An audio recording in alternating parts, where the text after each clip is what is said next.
They went across the lake to the region of the Gerasenes. When Jesus got out of the boat, a man with an impure spirit came to him from the tombs.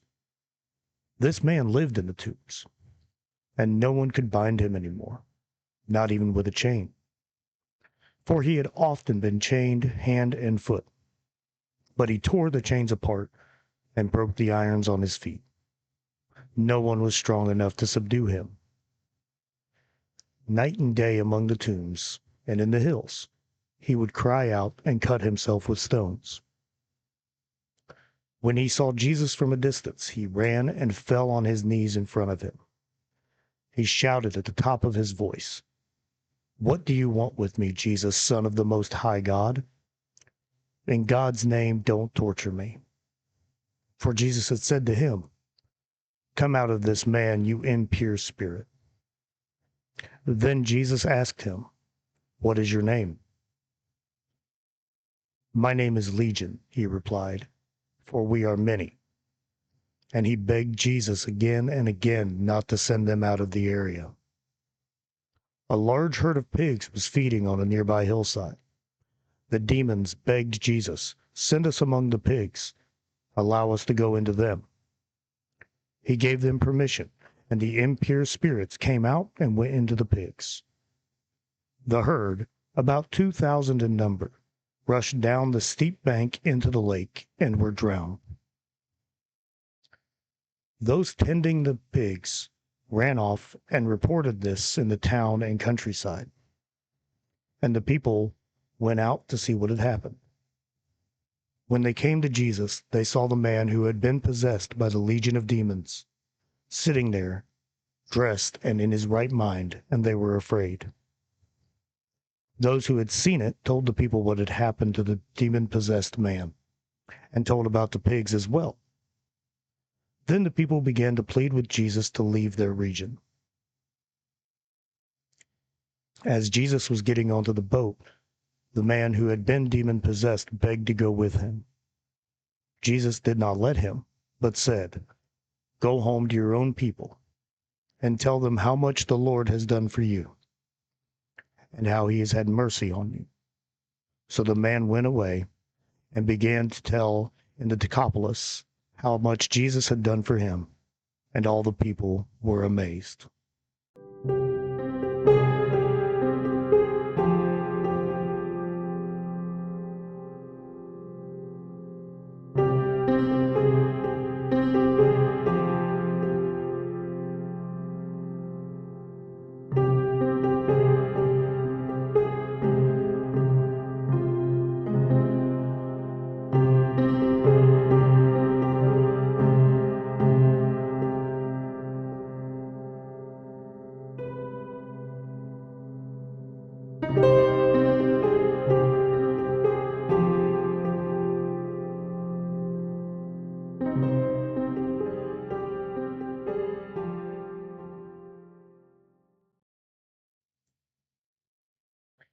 Hey everybody, and welcome back to They're Still Here. I'm David, and with me, as always, except for last week, is Jesse. Hello, everyone. Now, this is going to be kind of a fun episode today. Jesse, what are you missing that you typically have?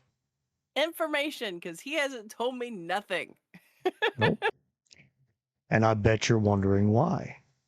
Duh. So today's episode, I'm going to try something a little bit different. And you and the audience are both going to hear about this story for the first time when I tell you. Okay. Even though we all probably know this story, or at least parts of it. Because I'm sure just about everybody listening has seen the movie. Uh-oh. Constantine? So, no. Damn. And anyway, our special guest, Keanu Reeves. I wish. Damn. That'd be awesome. I'd love to have that wholesome individual on this podcast. Right? Oh my That would be gosh. amazing. That would be amazing.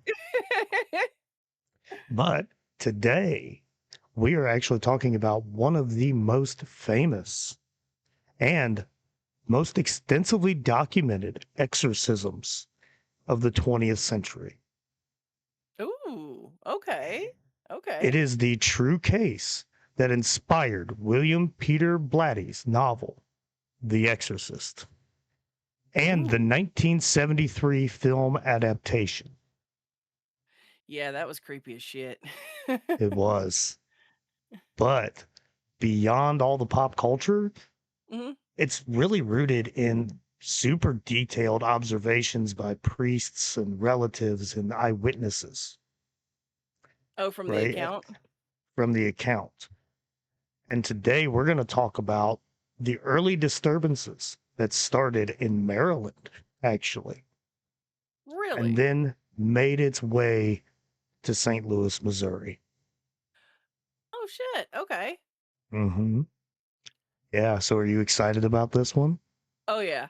Because, I Yeah. mean, I've always been a big fan of, like, the movie. Because I mean, it's just because of when it came out and just how it shocked and scared so many people, and they actually edited it because some of the scenes were so terrifying and people were, like, actually passing out in theaters and stuff because of it. That I mean, okay, you've seen well, spoiler alert, you've seen the full release, right? So, spoiler alert for people that are just now watching a movie that is over 50 years old. Oh, shush. Some people haven't seen it. Hush. I I mean, know that's fair. people that So, haven't full seen it. disclosure, I've never actually seen it. What? I've never actually watched The Exorcist. We gotta I've fix read the that. book, I have but I've too, a long never time watched the ago. movie. Well, But I'm there's more a of a reader. scene I know you are. But there's a scene, once they fully released it that had, when she was possessed, she did this spider crawl, like backwards spider crawl, Mhm. down the stairs and everything else. And it's like some of the motions and the movements and everything else that she did terrified people to the point where they had to edit that like certain parts out because of that. Right. Yeah, and it's pretty crazy how these early horror movies, right, Yeah. were so shocking. Yes. Right, even if you look at, like, Psycho, for instance. Oh yeah. Very much so. So, like, I watched the Ed Gein story, What'd you think of it, by right? the way? I was kind of curious. I haven't talked to you since. Okay, so this is definitely a sidebar, ladies and gentlemen, Sorry, and we'll guys. get into the exorcism soon. But, um, I enjoyed it if Hmm. you watched it as a fictional show. Yes, because However, they very one much problem, romanticized it and everything else. they romanticized him. Yes, they Now, did. he was deemed insane, right? Yes, of course. He truly was. Hmm. But that doesn't excuse what he did. No, it doesn't. Because when you really look at what he did, there Hmm. was a lot of premeditation involved. Oh, very much so.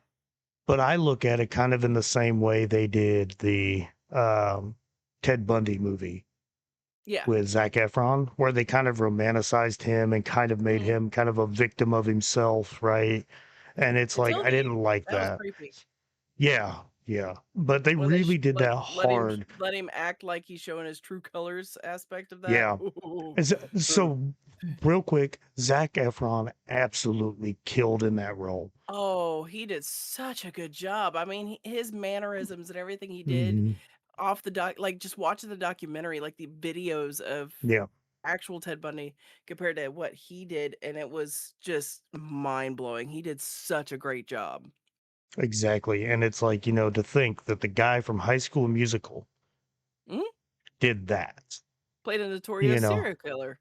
exactly, so, but I actually really did enjoy the Geen story. It was pretty well done. It Yeah, was well made and everything. There was a lot of inaccuracy in it, so don't watch it thinking that you're going to be seeing a true account of Ed Gein's life and his crimes. Um, Watch it with a grain of salt. Watch it as a purely for entertainment show, but correct. do watch it because it's phenomenal. And apparently, they're doing one on Lizzie Borden, Yeah, that's the And next one. I am looking forward to that. Oh yeah, most definitely. The Oh neat yeah. thing is the guy who played Ed Gein is actually good. From what I've read, he'll be playing the father of Lizzie Borden. Ooh, Hmm. that'll be awesome. He's a good Oh, actor. right. He's such a good actor. He is a good All right, actor. now So, well, let's finish the sidebar. Let's yep, get back on yep. topic because ADHD is a hell of a thing with squirrel brain. So yeah. Right. So what we're going to start off with is the early part of this. So the story begins in the late 1940s in College City, Maryland, where a 13-year-old boy referred to as Ronald Doe began experiencing events his family could not explain.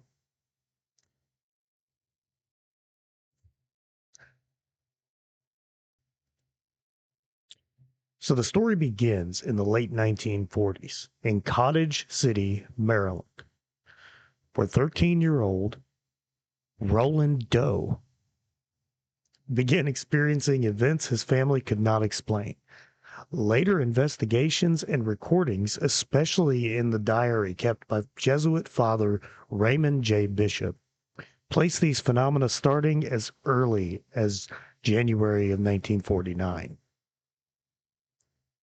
Now, long before priests arrived, family members reported strange experiences around the house, like scratching sounds that were emanating from the walls and the floors, violent shakings of Roland's mattress, and the unsettling noise of furniture moving without anyone touching. These episodes were intense enough that Roland's mother and grandmother reported water dripping from the pipes with no source and objects levitating or shifting spontaneously. I'm sorry, Now, but that'd be my cue to want to move. you ain't kidding. And one thing I am going to go ahead and address here, I know I'm pausing a lot when I say Roland, but for the listeners and for full transparency, when we first started recording, I kept calling him Ronald. That's my fault. I had a bit of a dyslexic moment, so bear with me. It has been a long week, and it's only Monday. I wish you guys could have seen his face. It was priceless. Because I he's think this like, is oh, damn it. I think this is take number 3 at this point, and I did it take 1 and 2.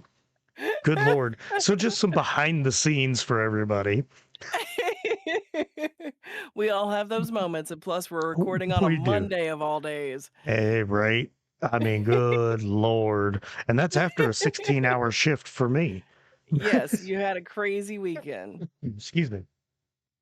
But on one early occasion, Roland's grandmother and Roland both saw a picture of Jesus tremble violently on the wall, despite nobody being nearby to touch it. And this was followed by his mattress shaking without contact, covers flying off, and Roland's bed pitching as if someone beneath him was throwing him around the frame. That's So, just terrifying. just imagine laying in bed and all of a sudden this picture of Jesus shaking on the wall with nothing going on, right? Hmm. Now, granted, that could be explained away by maybe they live close to a train track or something like that, right? This is Maryland, Yeah. especially in the late 40s. This is something that you could have had.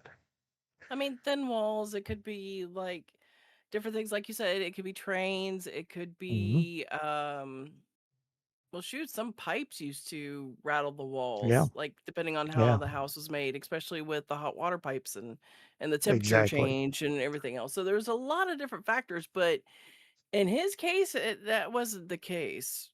And, we can only assume that this is in January of 1949, right? Which I is believe, winter in yeah, Maryland. cold So, as fuck. well, yeah. And then on top of that, though, you have hot water pipes, you have Hmm. radiator pipes, Oh well, yeah, because that's a back good then they point. were I didn't even still think about using those. radiators. And Yeah. the radiator pipes and radiators themselves were always notorious for shaking like crazy, Yes. especially in the super cold winter months. Now, I know we're already kind of getting into debunking, but it's just kind of a thought process that we Mhm. always go through with these things, right? And we Now always the try to go for the scientific factor or like, Mhm.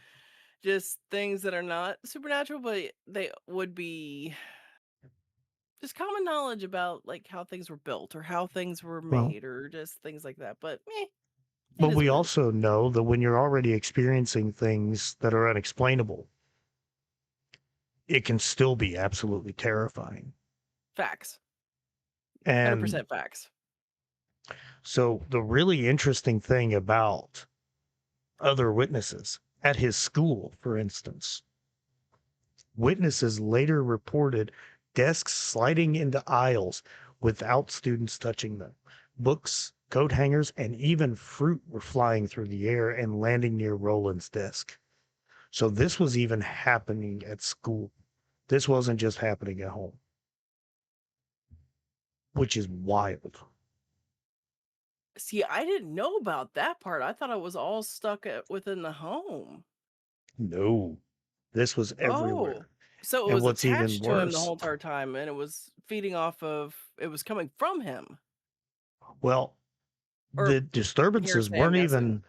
they weren't even isolated to one room in the house, Yeah. Well, normally you right? hear disturbances happening throughout the And home, so, but but not following? but they were also reported across multiple houses. They heard persistent scratching, knocking, and squeaking sounds at night, which could be pack rats. Easy. I don't know. Do you know how to check for pack rats? I mean, I've heard of Rats in the Walls. I mean, that's a book by They're called Lovecraft. they're well, they're pack rats. What you do, literally, Mhm. you can go around and you can knock on the walls, and it Yeah. sounds like they're knocking back. Seriously? It's That's how they used to find pack rats. It's kind of cool, Oh, actually. B. That's kind of fascinating, actually. And you know, the interesting thing about this, right, is they thought about that, Mhm. especially with the squeaking, right? So they Yeah. initially were blamed on rodents. They were like, "Oh, these are pack rats," right? So they called an exterminator. Yeah. Found no evidence of anything. No Ooh. nesting, no anything, no droppings. So that's when they figured out that there was no pack rats, Yeah. no pests, right? No Which physical is even crazier. manifestation of what it could be. Right. Well, Yeah. I don't know if manifestation is the right word, but I Eh. know what you're trying to say. Yeah, thank There's you. no physical evidence.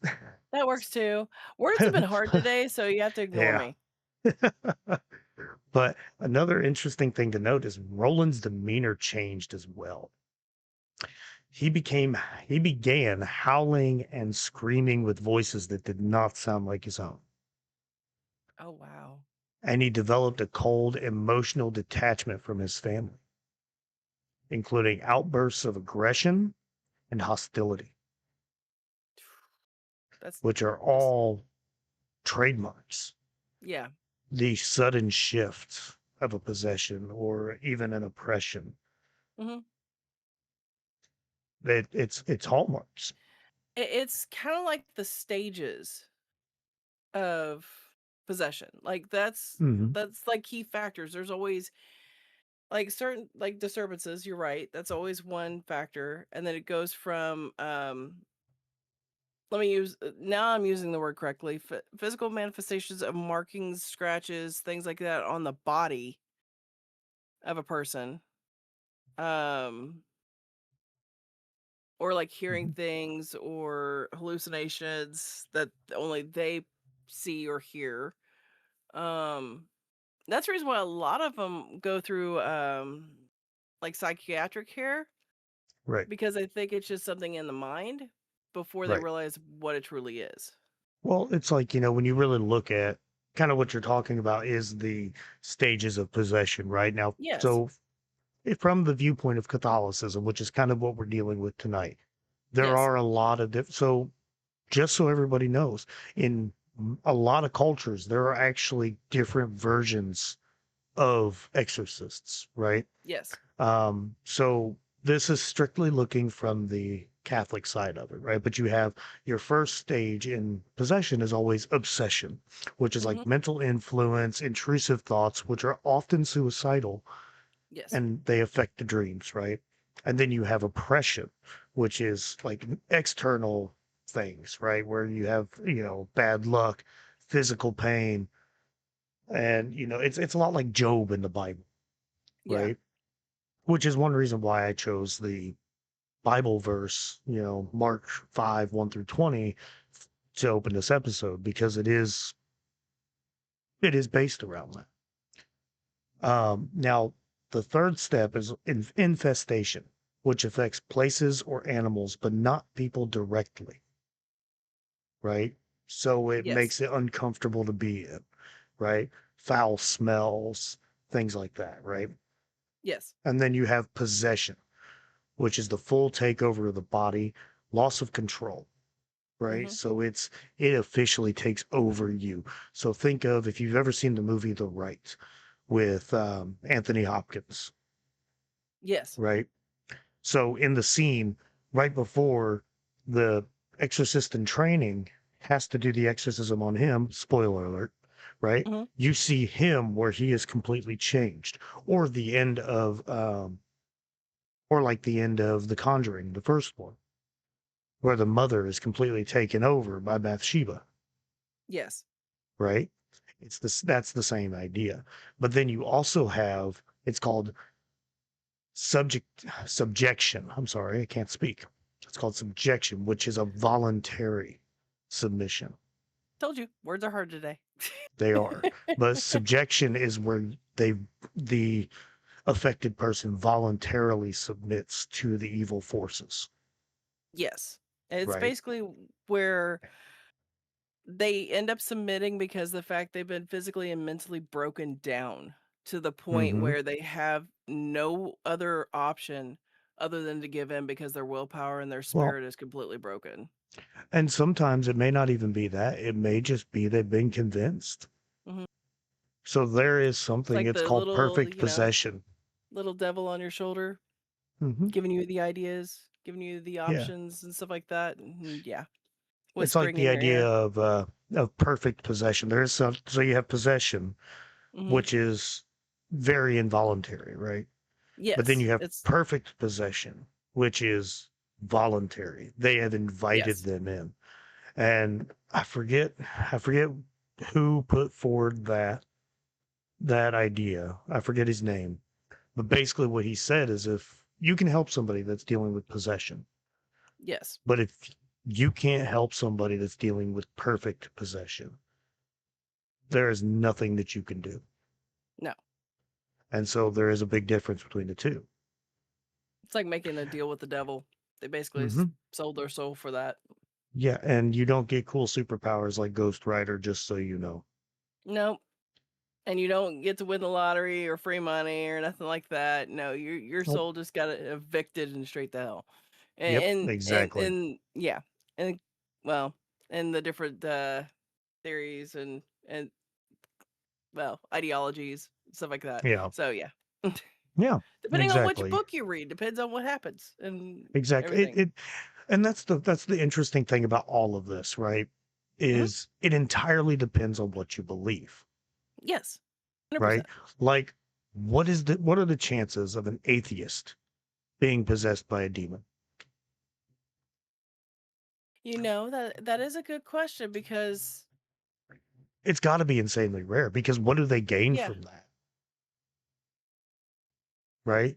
If you think about it, they would have more fun trying to pull someone away from God, right? Rather than, right? It's strange. okay, hear me out. And I know this is going to Hmm. sound so horrible because you're right. They don't believe in God. They don't believe in any of it at all. That's the reason why they're atheist. But this is going to sound horrible.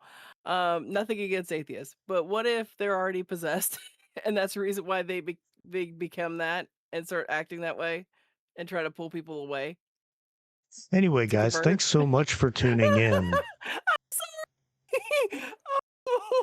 We started talking about it, the thought popped Oh in my my good head. I was lord. like, I had to get it out. I'm so Okay. sorry. So I think we can all agree that is not how you become an atheist. No, it's not, but Okay. it made me laugh, okay? I apologize. Hey, you know what? That's what matters. This is a fun episode, ladies and gentlemen, and I really hope that you're enjoying it. This, this was I only hate supposed to be an hour it. long. It's gonna be longer than that. Come on now, you It's, should know better. we're at almost 30 minutes as it is. Let's go. So, but we're going to get back on track and we're going to talk about Reverend Luther Miles Schultz, right? Now, he Right. was the family's Lutheran pastor, Oh, and wow. he So was we called went in. from one side to the other side, We went from Jesuit to to Lutheran. Lutheran, yes. Yeah.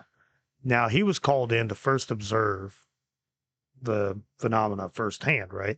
Now, he was Yes. called in almost a month after it began. It was on February 17th, 1949. Okay. Now, Roland stayed overnight in Schultz's home. And during that night, the pastor reported hearing scratching inside the walls, witnessing the shaking of Roland's bed, and watching a chair in which Roland sat in. It tilted and it fell over without any visible force. Wow. And Schultz also described pallets of blankets moving inexplicably.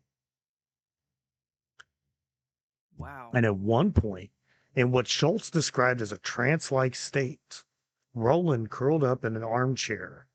The chair then shifted on its own, pushed Roland out onto the floor. Hmm. And those sources vary. This account illustrates the early escalation of physical phenomena, Hmm. right?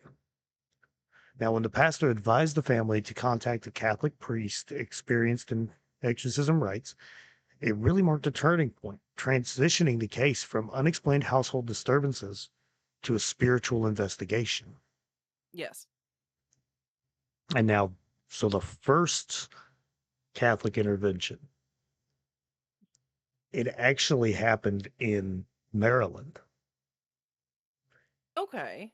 So the first Catholic priest involved was Father Edward Albert Hughes, who Okay. attempted an exorcism at Georgetown University Hospital in late February 1949. And during this session, Roland reportedly exhibited extraordinary strength, slipping free of restraints meant to ensure safety and breaking off a bed spring to slash Father Hughes's arm from shoulder to wrist, a wound requiring extensive stitches. Oh, God. And Hughes himself reportedly felt an intense cold in the room at the very beginning of the ritual. Now, that detail was included in secondary accounts that have been Hmm. repeated in popular retellings. Okay. But after this failed attempt, Roland's condition continued to worsen. More scratch marks appeared, with one set forming the letters Louis,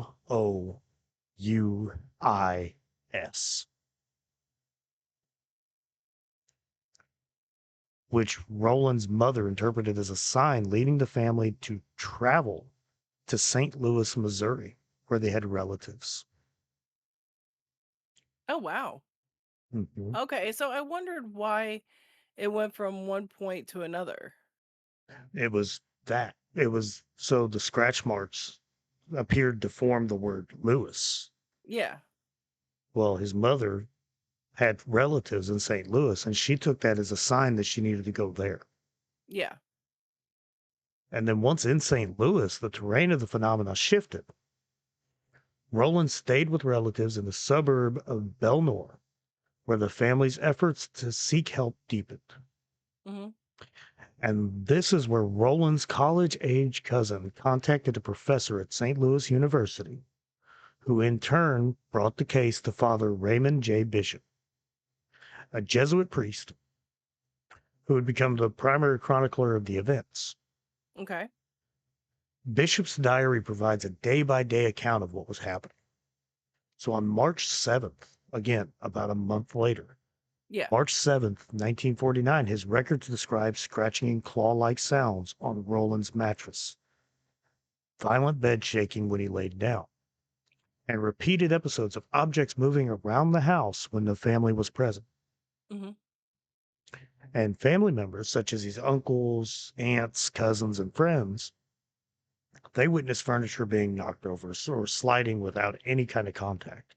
And in some cases, Roland's mattress would shake so violently that it disturbed other objects in the room. Oh, wow. Yeah, so it was getting wild. Yeah. And there was a documented experiment performed by the family on that same day, March 7th. They set up an alphabetical medium on the table, Okay. right? And so basically what they did is they created a Ouija board, Yeah. right?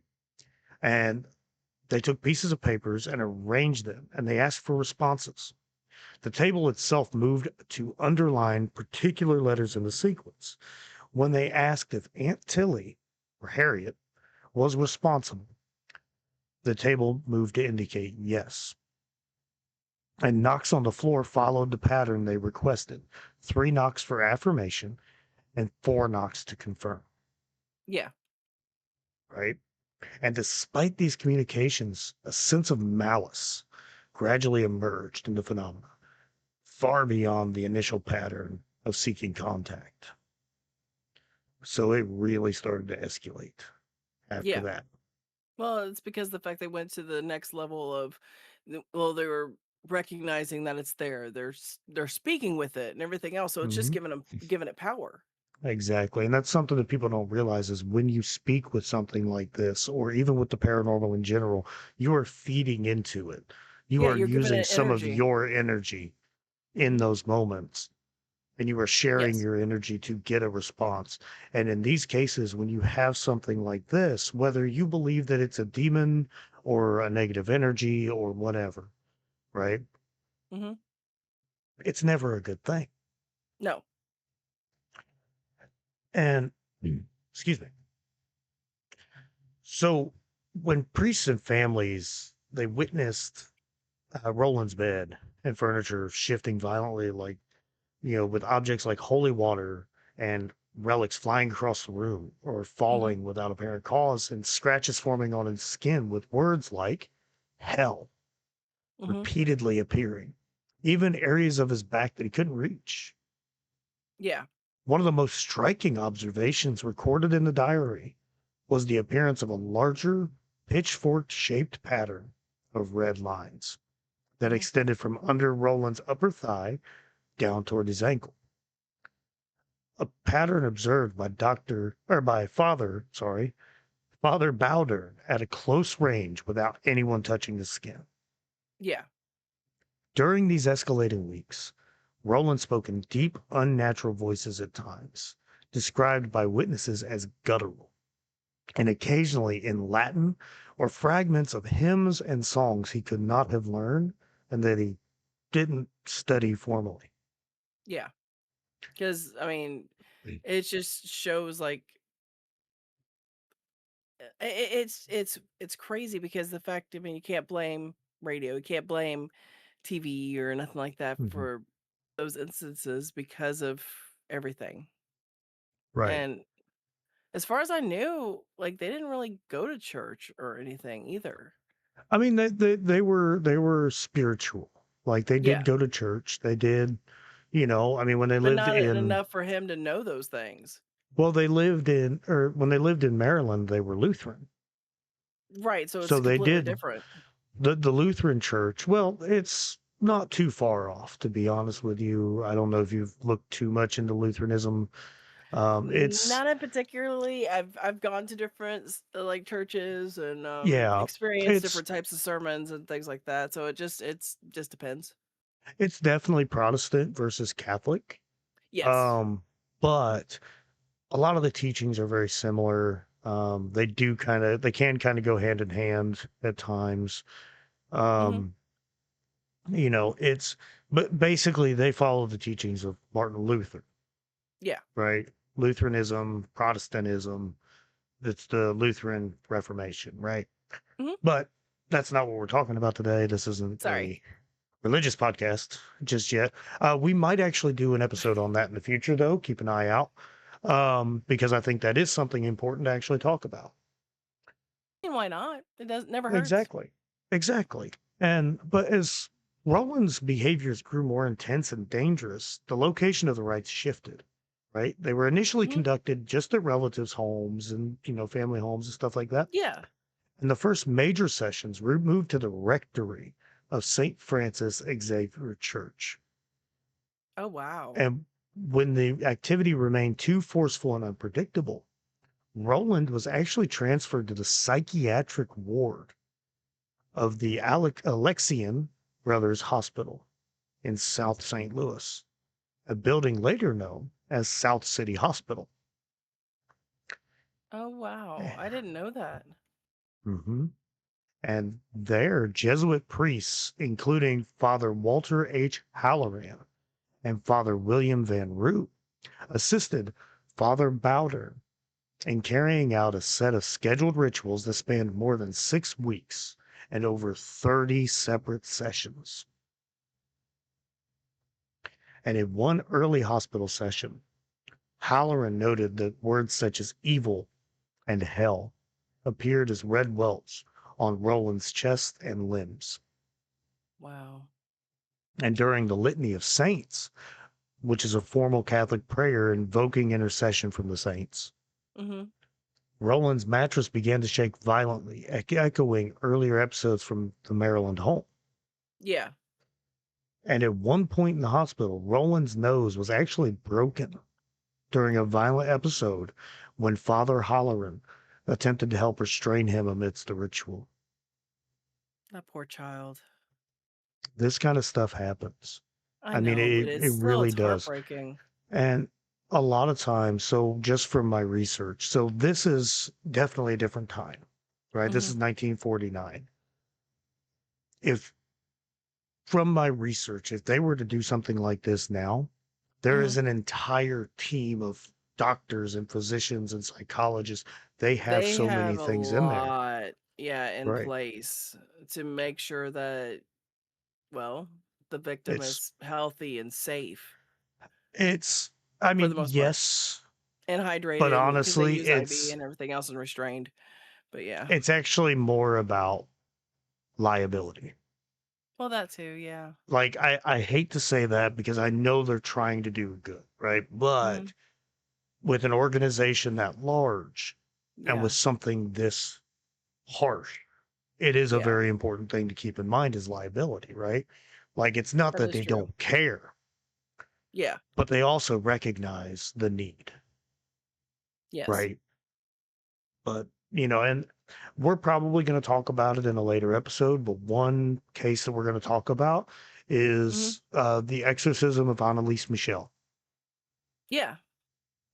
which actually, that one in particular is one of the reasons why a lot of the requirements and the process of the rites of exorcism have changed. That Yes. case in particular. So I look forward to sharing that with everybody. So keep an eye out for it. Be sure to follow along. Now, the next thing we're going to kind of talk about is more of the exorcism diaries and the priestly accounts, right?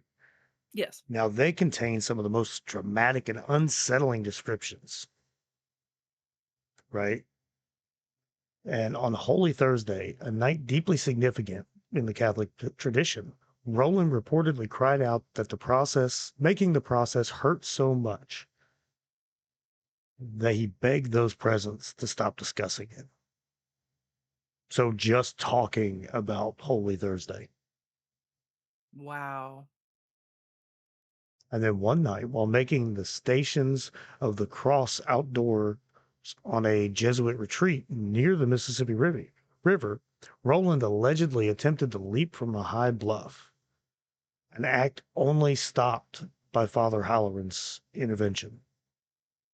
So he attempted to kill himself. Yeah. And other sessions recounted in the diary include Roland spitting at the priest, using violent and obscene languages, and repeatedly emerging from trance-like states with rapid contortions and screaming. So, head spinning on a swivel, right? Yeah, Kind of thing. Now, are you ready for the final rites? of course. How long do you think it took? Oh, they were going at this for, let's see, before we were talking about 6 weeks, Hmm. So it and it was was 30. January, February, we made it into March. Yeah, How long do you think it went on for? I'd almost want to say another 3 months or something like that. So the climatic session, the last session took place on Holy Monday, April 18th, 1949. All of this happened in the span of 4 months. And this was at the Alexian Brothers Hospital. And Yeah. according to the bishop's diary, Roland was placed in a seated position with religious items placed around him and in his hands, and the priest commanded any oppressive force to depart. And there was one entry that quoted a voice, believed by the priests to be the entity itself, mocking their efforts and asserting it would never be expelled. But the priest persisted, invoking the Roman ritual prayers and appealing to Saint Michael the Archangel. Traditionally, he's seen as like the defender against evil, right? Yes. And there was an intense atmosphere going on, right? Like it just intensified, and witnesses heard a loud noise described by some similar to be a shotgun blast or a thunderclap. Hmm. At the moment, Roland appeared to break free from the phenomena. And Roland then spoke in a normal voice, and he told everybody that was present, he's gone. And in other accounts, he just said, it's over. Yeah. Now, after the final exorcism, Roland reportedly returned to ordinary life, right? Free from the disturbing phenomena that plagued him for weeks, really Hmm. months. And there's actually been later research done on this, and he has been identified. Hmm. Roland Doe has been identified as Ronald Edwin Hunkeler, and he lived a private life, working as an engineer, reportedly with contributions to NASA projects. And he did not publicly, like nobody publicly revisited his experiences Hmm. until after his death in 2020. Oh, wow. He lived until 2020. That's awesome. He lived after all of this. He lived a healthy life, and he made it. I mean, he was 13 in 1949, so he was Hmm. born in what, 1936? Sounds about right. Yeah, he was born in 1936. So, I mean, he lived an awesome life after this, Yeah. which is not something that A typically lot of people happens. do. I mean, yeah, most people, like, from any, well, a lot It of just takes, exorcism rites and stuff like yeah. that I've heard of, a lot of people perish from it because their Well, bodies give out, or like, it's I've like, heard a few different cases where that what type of is his stuff name? happens. What was his name? Give me one second. I'm trying to remember this guy's name. Um, there was a priest actually in another another exorcism that I was reading into.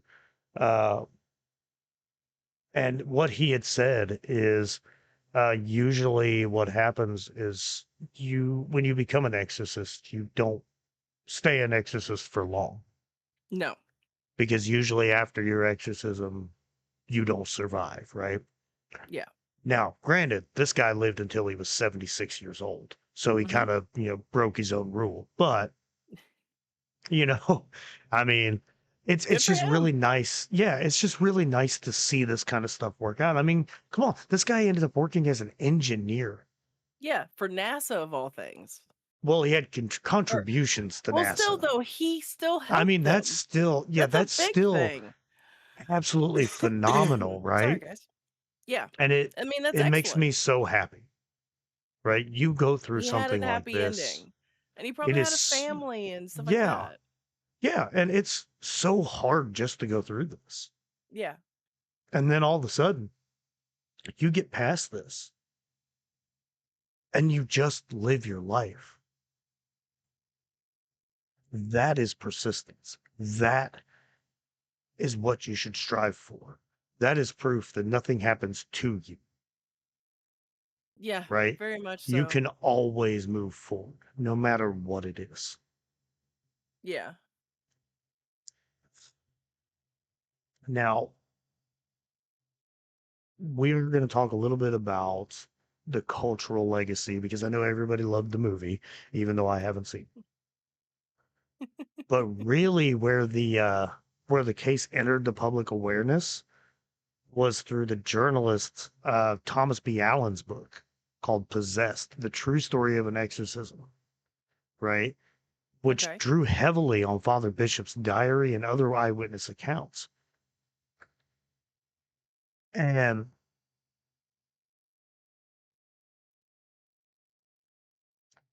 but um, the material was partly known to novelist William Peter Blatty's years earlier, right? Mhm. And that inspired him to write The Exorcist in 1971, right? And later adapt it for film, right? And that, I mean, obviously that reshaped horror forever. It did on that part, because they It, didn't really introduce uh, anything like that for horror until mhm, that. That exact. I I mean, mean, yeah, yeah, it it was a reshaped it turning point. forever. It was kind of like when Psycho came out, Yeah, right? it was. Like it was a lot like that, where it just took it by storm. Mhm.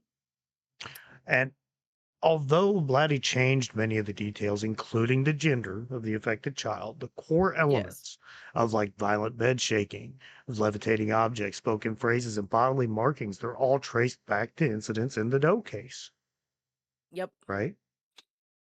Now, not all historians and investigators really accept this as a supernatural interpretation, right? Right. Like Mark Opposisnik, there we go. He's got a tough name to pronounce. I apologize, Mark. Um, I doubt he'll ever hear this, but they've argued that some phenomena may have natural explanations, that some of the physical evidence, like the scratch marks, they were never examined thoroughly to rule out self-infliction, Right. which makes sense, right? And some witnesses, including clergy, they suggested Roland may have mimicked Latin or other behaviors phonetically rather than truly speaking unknown languages. It's one of those things where you had to It's been there. exactly. And but Yeah. the breadth of the with the breadth of the firsthand reports from the early household movement to multiple Jesuit witnesses at the Alexian Brothers Hospital, it makes this case one of the most widely discussed and debated examples of alleged possession in modern history. Which I could see that because I mean, yeah, a lot of things can be debunked. That is true. Right. Um, when it comes down to, yeah, I mean, he could have been asleep, or he could have been having seizures, or he could have been. There's like so many unknowns that Hmm. people would come forward with and talk about. Um, like the scratches. Right. I mean, you're right about that. That right there could have been he could have done it when he was asleep or during the occurrences. Say if he was having a seizure and his body was seizing up, or wherever, like how he gripped his skin, or if he wasn't tied down or nothing. I mean, Right. there's that. Um, there's been instances where either he could have had allergies that could have caused Hmm. whelping, or it could have caused said scratches to occur. Hmm. I mean, hell, my skin at one point would do that shit. Well, Depending and on, like, I've the laundry soap, and depending yeah. on material, like the cloth of a shirt or Right. something like that. But, yeah, there's so many unknown factors that can come down to it, and that's the reason why I could see it becoming such a highly said topic Hmm. for debate. I mean, because there's so many unknowns. Right. And it's like, well, when you really think about it, I forget what it's called, but like if I were to take my arm, right? And sorry, listeners, you can't see it. But if I were just to run it like that, right? Mhm. Just straight down, it'll Just a take light scratch. time. Yeah, a light scratch. It will take time for that to come to the surface, right? It'll Yeah. take time, but it will appear if you take Yeah. it.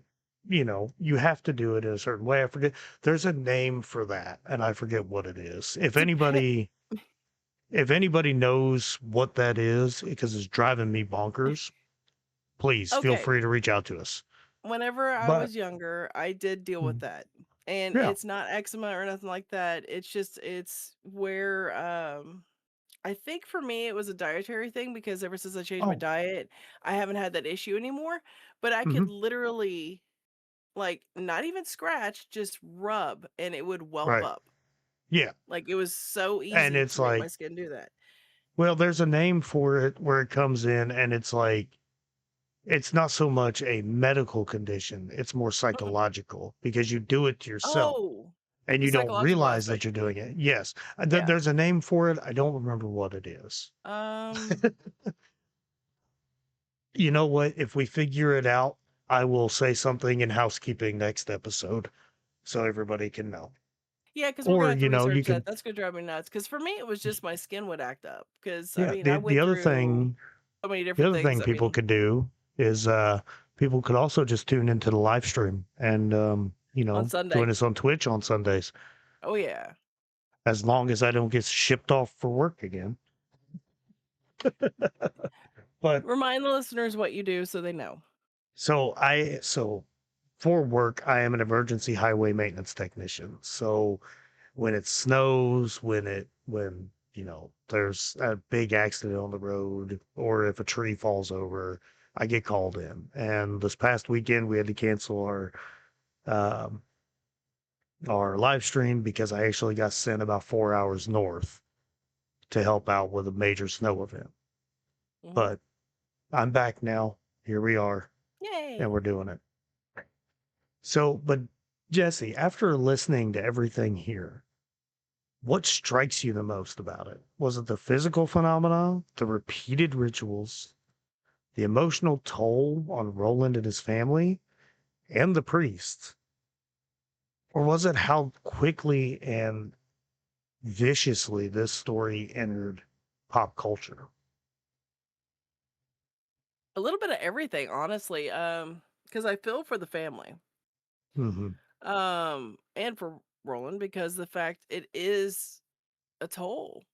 Like it from just articles and other things that I've read and just things that people have gone through because of it, he's lucky to be alive. Or well, Yeah. then he was lucky to have the life that he got to have because of how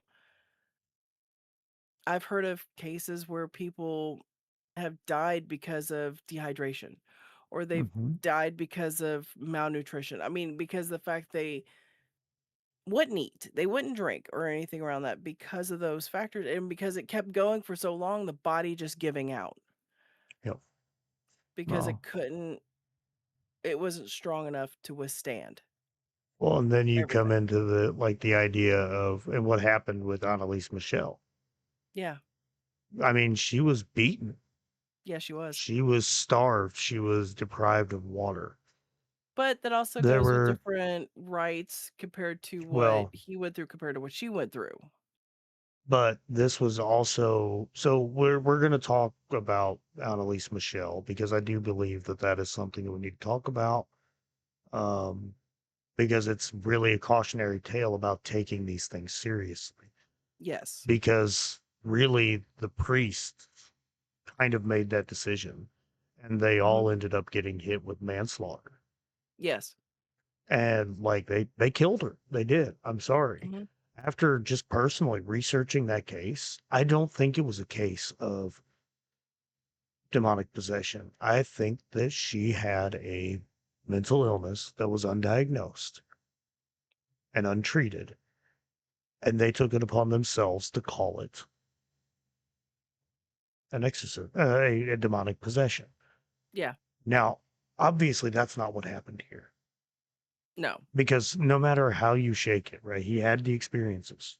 Mm-hmm. He had everything going on, Yeah, he did. and it took an exorcism to make it better, Yes. right? Now, could that be placebo? I Definitely. mean, it could I mean, be. it You're could be. right. Sugar But for pills it to work. go that long and then Hmm. to all of a sudden, it's like the last rite, it just Yep, fixed. exactly. And that's what throws So, me off. If it took just one, mhm, I could see it being okay. Well, this was a sugar pill, right? This is just yeah. But this what it was a is. long time. Exactly. 3 This was, priests. I mean, it was just like they were on rotation and there were to keep multiple going. locations. Yeah. Multiple locations. I mean, it started in Maryland Yes. and it ended up going to two different hospitals Mhm. in St. Louis. Yes. Now, I would love to get a hold of the St. Louis Archdiocese and see if I can't get a hold of the actual, like, file on this because I know they have, right? Or at least they sent it off somewhere, right? Like, I would love to just dig into that and see the notes that were taken, right? Just purely from a research standpoint, right? That would be awesome. Right. But from mysterious household occurrences in Maryland to weeks of documented exorcism rites in St. Louis, the story of Roland Doe remains one of the most detailed and controversial paranormal cases in modern memory.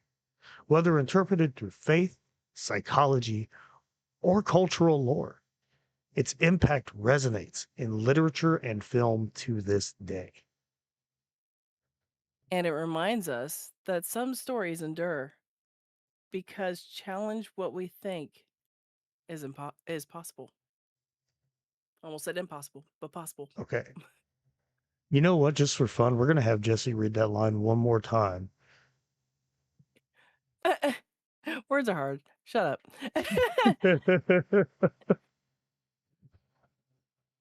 It reminds us that some stories endure because they challenge what we think is possible. Exactly. And you know what? This has been a fun Ugh, episode. Like, you guys are getting to hear the rough side of it. this is a lot of fun. Like, this is very candid, and I love Yes. it. Definitely let us know what you guys think about this new format because not only am I going to be doing this to her, she's going to do this to me too. And that sounds very dirty. Ayo. But first and foremost, guys, I want to say thank you so much for listening to They're Still Here. Be sure to check us out on Facebook, Instagram, and Twitch for our weekly live streams on Sunday at 3 p.m. Eastern Time. Also, be sure to check out our merch. That's exactly how we make money. It's never expected to buy merch, but definitely go ahead and show your pride in listening to this podcast. And one thing that I caught right as we started recording this is officially our 10th episode. We're in So double digits. the fact that we made it this far is huge for me. It's huge for both of us. Oh yeah, very much so. I can't And wait to keep going. I am really excited about this. I never Mhm. thought this would come together. So thank you guys so much for listening. You guys be sure to stay curious, stay safe, and we will see you soon.